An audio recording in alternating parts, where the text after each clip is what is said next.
Welcome back. President-elect Donald Trump is returning to the White House in just 2 more months. And with his return comes a new movement to make America healthy again. Former independent presidential candidate Robert F. Kennedy Jr. has been heading the movement under Trump's campaign, and he could even end up with a role in the new administration. RFK Jr. is already vowing change, looking to overhaul the entire FDA departments that aren't doing enough to combat the dangerous ingredients that our food and water are filled with.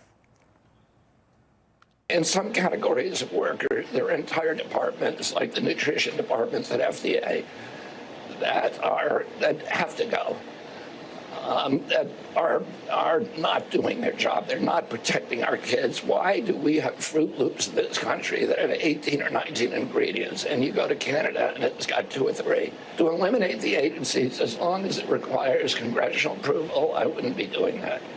I can get the corruption out of the agencies. This is what I've been doing for 40 years. For more, let's welcome an internist from Custom Care Medical, Dr. Frank Contessessa. Dr. Frank, I'm so excited to talk to you about this. Over the weekend, my friends and I were saying how important this is. Parents just trying to eat healthy. We've seen people testify and talk about those Fruit Loops that RFK Jr. brought up. You hold a box that's made in America. It's got red dye, all these chemicals. You hold up a box that's in Canada. It has beet juice, apple juice, completely different. Just want to get your reaction to possibly what we could see with RFK Jr. in this role. Well, good morning, Allison, and it's great to be here. I'm so excited to talk about this topic. This was one of the things I'm so excited with this victory, because RFK Jr. has brought light to so many of these topics that we haven't been talking about. He's even brought things to light for me that I wasn't even aware of. I kind of started to listen to him after he went on Joe Rogan, and I listened to the entire 3-hour interview. And he taught me things that I had never learned in medical school. And he said, don't believe me, go look into it.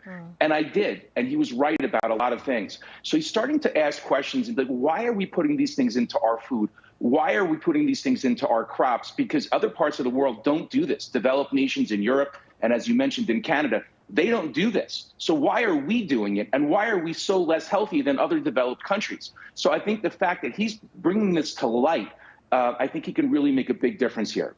Yeah, you talk about, the health, obesity in the United States it's horrible. RFK Jr. has been talking about these artificial food dyes on our grocery shelves. Take a listen.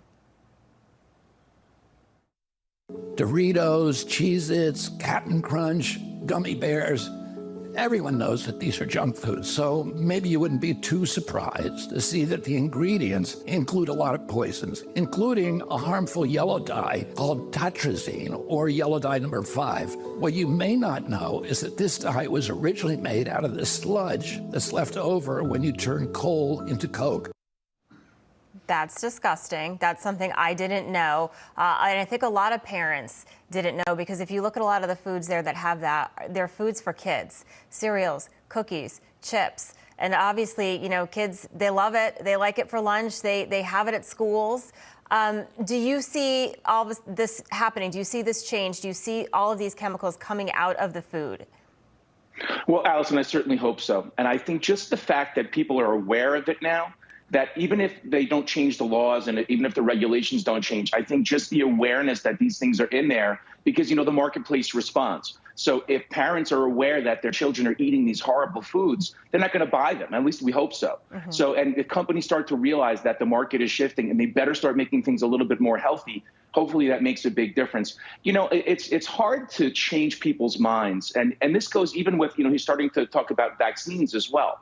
Because, listen, we're all in favor of protecting our children with vaccines. And what he's done is bring to light that maybe they're doing something to these vaccines, in particular, putting things like aluminum into the vaccines. And the idea is to make a stronger immune response.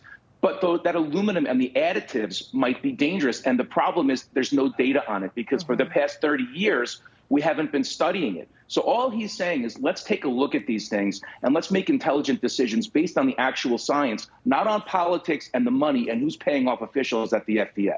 Yeah, that's a very good point. What about the fluoride in water? I know I heard that he's looking to get rid of fluoride. I always thought, the dentist says, are you getting fluoride in the toothpaste, all of that.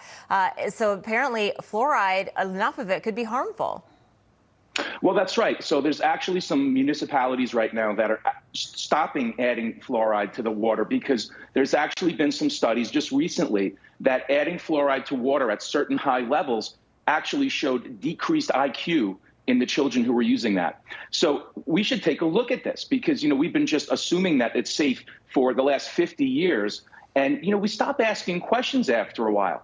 All he's saying is we should ask these questions. So it seems likely that we're going to start to see these things be taken out because the levels are higher than they should be in a lot of municipalities. So they're saying, let's do the studies, let's find the exact right amount. And if it's not right, let's stop doing it. Yeah.